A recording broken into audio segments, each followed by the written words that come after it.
Imagine standing in a bustling marketplace over 2,000 years ago. The air is heavy with the smell of exotic spices, the sparkle of silk shimmers under the sun, and merchants speak in dozens of different tongues: Chinese, Persian, Arabic, Greek. You watch as a caravan of camels begins its long trek, carrying treasures across scorching deserts, icy mountains, and endless plains. But what they carry isn't just silk, gold, or spices. They carry ideas, inventions, and cultures that will reshape the entire world. This was not just a road, it was humanity's first true global highway. Welcome to the story of the Silk Road. The birth of the Silk Road. The story of the Silk Road begins in ancient China, around the 2nd century BCE, during the Han Dynasty. At this time, silk was no ordinary fabric. It was mysterious, luxurious, and unlike anything the rest of the world had ever seen. Its shimmering beauty made it highly desirable, especially among the wealthy elites of Rome, Persia, and beyond. But how did silk, woven in the heart of China, reach these distant lands thousands of miles away? The answer lies in the creation of trade routes that would come to be known as the Silk Road. It all started when Emperor Wu of Han sent an envoy named Zhang Qian on a daring mission. Zhang was tasked with exploring lands west of China to seek allies and discover opportunities for trade. What he found astonished him. He encountered powerful kingdoms, exotic goods, and advanced cultures. When he returned, he shared his findings with the emperor, who saw an opportunity. China could connect to the outside world not just through war, but through trade. Thus began the Silk Road, a network of overland routes stretching thousands of miles. It wasn't one single road but a vast web of pathways linking East Asia with Central Asia, the Middle East, and ultimately Europe. The birth of this network was revolutionary. For the first time, civilizations that had developed in isolation, China, India, Persia, Arabia, and Rome, would become connected.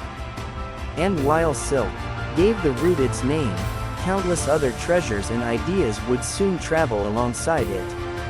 The Silk Road wasn't just about trade. It was about curiosity, exploration, and a desire to connect with the unknown. And that desire would shape history in ways no one at the time could imagine. Geography and the great routes. The Silk Road was not one straight line drawn across a map. Instead, it was a complex web of routes, each shaped by geography, climate, and politics. Imagine trying to move a caravan loaded with silk across mountains higher than the clouds, deserts with no water for days, and plains where bandits lurked in the shadows. Traders had to adapt, and so multiple routes were created to overcome these challenges. The main Silk Road route began in the ancient Chinese capital of Chang'an, modern Xi'an. From there, caravans would head northwest, skirting the edges of the Gobi Desert, before splitting into two paths around the deadly Taklamakan Desert. One route passed through the northern edge, the other through the south, with both reconnecting further west in Central Asia. From Central Asia, the route branched again. Some caravans moved through Persia and Mesopotamia, reaching the great cities of Baghdad and Damascus. Others continued further west, to the Mediterranean, ending in places like Antioch and Constantinople, today's Istanbul. From there, goods could travel by sea to reach Rome and beyond. There were also southern branches. Maritime silk roads connected Chinese ports with India, Arabia, and East Africa. These sea routes became especially important later when overland routes grew dangerous. Geography dictated not only the routes but also the goods. In the deserts of Central Asia, traders exchanged Chinese silk for Persian carpets. In India, spices, gems, and cotton fabrics were added to the caravans. In Arabia, incense and glassware joined the trade. The vastness of the Silk Road made it more than a trade route. It was a geographical bridge between civilizations. Yet, with every mile, danger grew. Sandstorms, snow-covered passes, and hostile raiders tested the determination of every traveler. But the promise of wealth and discovery kept the caravans moving forward. The geography of the Silk Road was as much a character in its story as the traders themselves.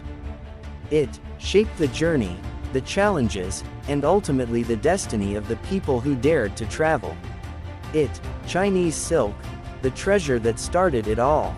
The Silk Road owes its name to one thing: silk. This delicate fabric, first produced in China, was unlike anything the world had seen. For centuries, the Chinese kept the secret of silk production a closely guarded mystery. According to legend, it was discovered around 2700 BCE when Empress Lizu accidentally dropped a silkworm cocoon into her hot tea. As it unraveled, she realized a thread could be woven into cloth. By the Han Dynasty, silk had become a cornerstone of Chinese culture and economy. But what made it so special? Its shimmering surface, its strength despite being delicate, and its rarity made it a status symbol. In Rome, wearing silk was the ultimate mark of wealth and power. Senators and emperors draped themselves in it, and soon, demand outpaced supply. Silk became more than fabric, it was currency. In some cases, Chinese officials even paid soldiers and allies with rolls of silk instead of coins. It became an international symbol of prestige, and empires competed to acquire it. But the mystery of how silk was made fascinated outsiders. Foreign rulers sent spies to steal silkworms and mulberry seeds, but for centuries, the Chinese guarded their secret. Only much later, when silk production spread to places like Byzantium, did others learn the art. Silk was not only valuable for its beauty but also for the connections it created. It traveled alongside gold, spices, and jewels, but it was silk that first linked east to west. And it wasn't just clothing, it carried with it the story of China's culture, craftsmanship, and innovation. In many ways, silk was the spark that ignited one of the greatest networks in human history. Without it, the Silk Road might never have existed, and the world as we know it today could have taken a very different path. Goods that traveled west. When we think of the Silk Road, the first image is always silk flowing westward, but silk was just one of many treasures. Imagine the wonder of a Roman citizen holding a piece of fine Chinese porcelain for the first time, or smelling fragrant spices from India that could turn simple food into a feast. These were the luxuries that made the Silk Road irresistible. From China came not only silk but also jade, porcelain, lacquerware, and even paper. Jade, carved into intricate shapes, symbolized power and spirituality. Porcelain, smooth and shining, became so popular in Europe that centuries later the word China itself became synonymous with fine ceramics. Paper, first invented in China, was a revolutionary product that would change the very way humans recorded knowledge once it reached the West. From India came spices like pepper, cinnamon, and cardamom. These spices were rare and precious, so valuable that they were sometimes worth more than gold. Imagine food in ancient Rome, often bland and heavy, suddenly bursting with new flavors. Spices not only improved taste but also preserved food in times before refrigeration, making them even more essential. Central Asia contributed prized horses. The heavenly horses of the Fergana Valley were so fast and strong that the Chinese emperor called them blood-sweating horses, believing they were blessed by the gods. These horses became vital for both warfare and prestige. The Middle East contributed glassware, carpets, and perfumes. Roman artisans perfected glassblowing, and their delicate glass objects were traded deep into Asia. Persian carpets, woven with care and artistry, became symbols of luxury, just as they still are today. By the time these goods reached Rome, their value had multiplied many times. Roman citizens spent fortunes on silk, glass, and spices. Some Roman writers even complained that their society was becoming too dependent on Eastern luxuries, draining wealth out of the empire. Yet, no matter the criticism, the demand never stopped. The goods traveling west along the Silk Road reshaped daily life, culture, and even economies. They brought new tastes, new technologies, and new desires into the hearts of Europeans, proof that trade was not just about profit, but about changing civilizations. Goods and ideas traveling east. Trade along the Silk Road was never one-sided. While silk, porcelain, and spices moved westward, countless treasures and ideas flowed eastward into China and other parts of Asia. One of the most important imports was horses. For centuries, China desired strong war horses. From Central Asia, particularly from Persia and the Fergana Valley, these horses gave Chinese armies speed and strength, enabling them to defend vast frontiers. From the Roman Empire came glassware, gold, silver, and fine textiles. Glass, in particular, fascinated the Chinese, who saw it as a strange, almost magical material. While China excelled at porcelain, glass making was a Western art, and exotic Roman glass was highly prized. India also played a huge role in eastward trade. Precious stones like sapphires, rubies, and diamonds traveled into China, dazzling the wealthy elite. Indian cotton textiles became popular, admired for their comfort and craftsmanship. But perhaps the most transformative gift from India was not a physical object, it was Buddhism. Monks and travelers carried Buddhist teachings along the Silk Road into China. With them came scriptures, statues, and rituals that would deeply shape Chinese spirituality, art, and philosophy. Entire temples and cave complexes, like the Mogao Caves in Dunhuang, were built as centers of Buddhist art and devotion, inspired by travelers along the road. From the Middle East came advanced knowledge in astronomy, medicine, and mathematics. Ideas flowed as quickly as goods, and the Silk Road became not just a highway of trade but also of wisdom. The concept of the zero, advanced medical treatments, and even new musical instruments spread across continents. China, in turn, adapted and integrated these foreign ideas. Buddhism blended with Taoist and Confucian traditions, creating unique cultural expressions. Exotic foods, like grapes and pomegranates, introduced new flavors to Chinese diets. Even clothing styles shifted under foreign influence. This two-way exchange shows why the Silk Road was so powerful. It was not about one civilization dominating another, but about mutual curiosity and sharing. Goods could be weighed and sold, but ideas, once shared, became priceless and uncontainable. The role of traders and caravans. Behind every exotic good and every cultural exchange were the traders themselves, the true lifeblood of the Silk Road. These men and women were not just merchants but adventurers, risk-takers, and cultural ambassadors. Caravans were the most common way of traveling. Picture a long line of camels, each carrying heavy loads of silk, spices, or gold, trudging through sandstorms and icy passes. Camels, known as the ships of the desert, were perfectly suited for the harsh terrain. They could travel long distances without water, survive extreme heat, and carry up to 600 pounds of goods. But caravans were not just camels and cargo, they were communities on the move. Traders traveled with guards for protection, cooks to prepare food, and translators to bridge the gap between languages. In a single caravan, you might hear Chinese, Persian, Arabic, and Greek spoken all at once. Trading was never easy. Merchants faced constant dangers, bandits, wild animals, and even corrupt local officials who demanded taxes or bribes. But for those who succeeded, the profits were enormous. A single roll of silk bought in China could be sold in Rome for many times its original value. Beyond profit, traders also became cultural messengers.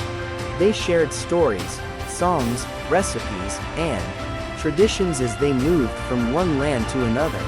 A Persian trader might learn to cook with Chinese spices, while a Chinese merchant might pick up Indian meditation practices. Over time, these exchanges wove the fabric of a shared human experience. Some traders became legendary. For example, the Venetian explorer Marco Polo, though he traveled centuries later, symbolized the adventurous spirit of Silk Road merchants. His writings inspired generations to dream of distant lands and treasures. The caravans were more than business ventures, they were moving bridges of culture, carrying not only goods but also the heartbeat of human curiosity. Without them, the Silk Road would have been nothing more than empty desert paths. Then there were the bandits. Remote stretches of the road made perfect hunting grounds for thieves. Caravans often hired armed guards, but even then, travelers lived in constant fear of ambushes. Beyond natural and human threats, there was also disease. With so many people and goods moving across continents, the Silk Road became a highway for epidemics. The most infamous was the Black Death in the 14th century, which traveled from Asia into Europe, devastating millions. Yet, despite all these dangers, traders continued their journeys. Why? Because the rewards were worth the risks. A successful trip could make a merchant rich beyond imagination. More than that, it gave them prestige, proof that they had conquered deserts, mountains, and dangers to bring treasures from across the world. Every challenge of the Silk Road tested human courage and endurance. But those who survived became legends, their stories inspiring others to follow. And so, despite the dangers, the Silk Road remained alive for centuries, driven by human ambition and the timeless lure of discovery. Empires and cities along the road. The Silk Road would never have thrived without the great empires and cities that rose along its path. These were the lifelines where caravans stopped for food, water, rest, and protection. At the eastern end was Chang'an, modern Xi'an, the starting point of the Silk Road. It was one of the most cosmopolitan cities in the world, filled with traders from distant lands. Markets overflowed with goods from India, Persia, and Rome, while languages from every corner of Asia could be heard in its streets. Further west, Samarkand and Bukhara, in modern-day Uzbekistan, became jewels of the Silk Road. They were not just trading hubs but also cultural centers, known for their grand mosques, libraries, and schools. These cities glittered with wealth and knowledge, earning reputations as places where East truly met West. In Persia, cities like Baghdad and Tehran flourished, blending Islamic learning with trade. Wealth. Baghdad, during the Abbasid Caliphate, became a center of science, philosophy, and art. The famous House of Wisdom attracted scholars from across the world, translating texts in mathematics, astronomy, and medicine into Arabic. Further west, Constantinople, today's Istanbul, stood as the gateway between Asia and Europe. Its position at the edge of the Silk Road made it one of the most important cities in history, controlling trade between East and West. But it wasn't just the great cities that mattered. Along the deserts and mountains, smaller caravanserais, roadside inns, offered shelter and safety. These rest stops provided food, water, and stables for animals. They also became mini markets, where traders exchanged goods and stories. The Silk Road was as much about these cities as it was about the routes. They were the beating hearts of trade, learning, and cultural exchange. Without them, the road would have been impossible to sustain. The decline of the Silk Road. Like all great stories, the Silk Road's glory could not last forever. Over centuries, the routes that had once carried wealth and ideas slowly fell silent. One major reason was the rise of the Mongol Empire. At first, the Mongols revitalized the Silk Road by uniting much of Asia under one rule, creating a period known as the Pax Mongolica. This made travel safer and trade flourish. But when the empire collapsed, the unity shattered, and the road became more dangerous once again. Another major blow was the spread of disease. The Silk Road's very strength, its ability to connect distant places, also became its weakness. The Black Death, which swept through Asia and Europe in the 14th century, traveled along the road, devastating populations and reducing trade. Finally, the greatest factor was the rise of maritime trade. By the late Middle Ages, advances in shipbuilding and navigation allowed traders to move goods by sea faster, safer, and cheaper. The Maritime Silk Road began to dominate, connecting China with India, Arabia, and Europe through ocean routes. When explorers like Vasco da Gama and Christopher Columbus opened up new sea passages, the overland Silk Road could no longer compete. By the 16th century, the once bustling caravans had dwindled. Caravanserais were abandoned, and many cities that thrived on Silk Road trade fell into decline. But the Silk Road did not vanish completely, it simply transformed. While overland trade lessened, the cultural connections it had forged remained strong, shaping the modern world in ways that endure to this day. The legacy of the Silk Road. Even though the Silk Road declined centuries ago, its legacy continues to shape our lives in profound ways. First, it changed global trade forever. The very idea of linking distant lands through networks of exchange began here. Modern trade routes, from shipping lanes to air cargo, are the descendants of the Silk Road's vision of connection. Second, it left us with cultural treasures. Foods like grapes, pomegranates, and spices became staples in places far from their origins. Art styles, music, and clothing that traveled along the route influenced cultures permanently. Even today, we see hints of Silk Road exchange in the patterns of Persian carpets, the spread of Buddhist temples, and the flavors of global cuisine. Third, it gave us shared knowledge. Paper, mathematics, astronomy, and medicine, all carried across the Silk Road, formed the foundation of the Renaissance and the scientific revolution.